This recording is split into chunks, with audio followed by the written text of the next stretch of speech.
What's up, gamers?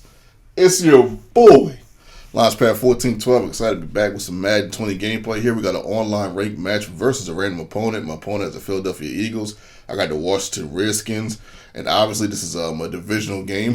Like I said before, EA is known for matching you up with people in your division. I'm not really sure why they do that. I guess they feel as though it would make people play online ranked matches more because they know it's a high chance they're going to get somebody in the division and they really want to beat them. Maybe they're trying to start some type of, some type of rival competition between Madden online players. I have no idea, but they will match you up with people in your division. And this kind of worked out for me a little bit because the Eagles are a good team. They're like kind of in the middle of the pack team, but they're not like a great team. They're not like the Saints or the Ravens or a team that would really give Washington problems. Don't get me wrong, the Eagles are definitely extremely formidable against the Redskins, but they're not as scared. They're scarier teams, in my personal opinion.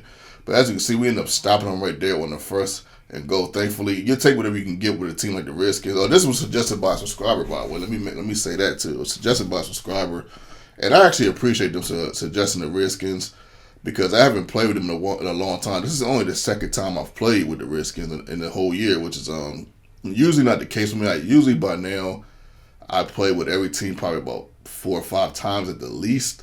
But these last couple months, before I kind of came back, the last couple months I really hadn't been playing the game. I've been grinding Uber and lifting DoorDash, to get some cake for my family, some bread for the fam. So I had to take care of that, but we're in an okay space right now. So I'm posting videos as consistently as I can, having a lot of fun with it. Like I said, as long as this is fun, I'll keep doing it, man. And, I have an audience, so it was pretty awesome. As we get a touchdown right there with Vernon Davis, man, and it felt good to get that touchdown with VD because I kind of forgot he was still in the league, but he was a 49er for a while. Actually, he got drafted to the 49ers, if I'm not mistaken, and he went to Maryland, and Maryland is like kind of one of my favorite colleges because I'm from Maryland, so it was nice to throw that TD to him. And he's playing on the Washington Redskins, which is next to, but I believe they're in Maryland. Yeah, their stadium's in Maryland, but at any rate, we're up 4, and you know what's bad? I didn't even know who was a starter as far as who was the number 1 wide receiver for this team. I think it's McLaren. I think it is. Don't quote me on that. But what I did know that they do have Paul Richardson, who I throw to right here, and this is why I kept throwing it to him, because he was the receiver that I knew the best.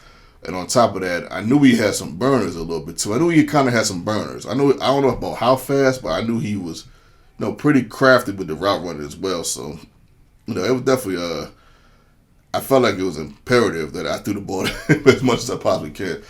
I did last time I played with the Redskins. I do remember having a great game on the ground. I can't remember if it was with AP or one of the other running backs. But with this game in particular, I was just throwing the ball. I was in like a pass-happy mode, man. I threw the ball about 22 times.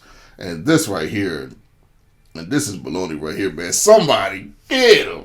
But the only reason why I say this is baloney, don't get me wrong, good job of my opponent, even though that was, CPU. But that wasn't Haskins' fault. That wasn't my fault. He just jumped the route. If we replay that, he doesn't even look like he's in position to jump that route.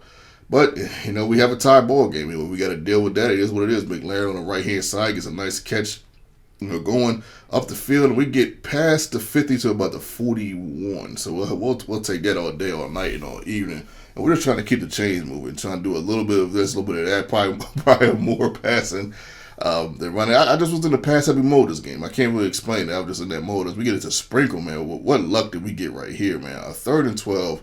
We had Sprinkle on the left-hand side for like a 6-7 yard play. He ends up getting like a 20-yard gain.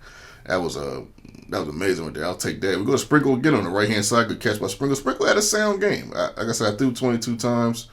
I believe. I think I was 17 for 22 from the field in this contest. We get a touchdown with AP right there, baby. That felt good as well, because I'm a huge AP fan.